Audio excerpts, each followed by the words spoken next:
Earlier today, we were dispatched to the West Lane area on a report of a man armed with a baseball bat acting erratically. And when our officers located him here on Castle Oaks Drive, they ordered the man to drop the baseball bat, at which time the man refused to comply with the officer's orders and actually advanced in the direction of the officer swinging the baseball bat, at which time one Stockton police officer fired his firearm, striking the man, and that man is currently at the hospital in critical condition.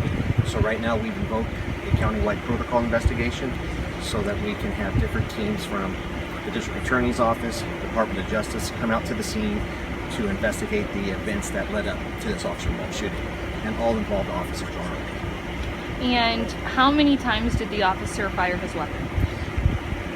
Our officer fired more than once. I don't have the exact number. That's why we invoked the protocol investigation so that we can have our crime scene technicians along with different protocol teams that'll come out and process the scene for evidence. And so you talked about the next step as being that protocol. So speaking to neighbors, you said originally the call was he was acting erratically. Some neighbors were kind of talking about, was he possibly involved in a home break-in at all?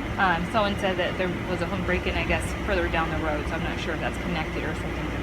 Yeah, I don't have any information what the man was doing prior to him being reported as acting erratically with the baseball bat. That's why we will have a protocol investigation, and part of the teams will come out and actually do a neighborhood canvass, talk to neighbors to see if they know about this man, and see if we can actually figure out exactly what he was doing out here. And was this person known to Stockton police officers at all? Yeah, part of the protocol investigation, our teams will actually do a history check on the man. I don't have that information at this time, but once again, once the protocol teams are done with their briefing, that's when we'll be able to get some more information like that to review. Historically, in the West Lane, Hammer Lane corridor, we do respond to calls of shots fired. We've investigated several homicides in this area, specifically the parking lot over at Hammer and West Lane.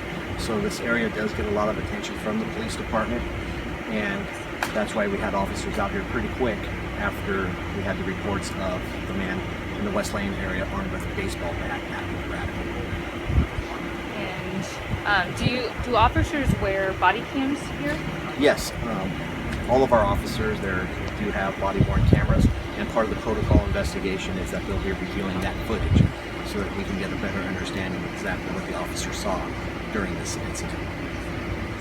And when might the protocol investigation end, or when will more information be released? Yes, so the next steps, the protocol teams will have a briefing, and then once the briefing is done, they'll come out and they'll start doing their portion of the investigation, processing the crime scene, talking to the officers and to neighbors, and hopefully a little bit later, first thing in the morning, we'll be able to release a little bit more information on the details of what happened out here.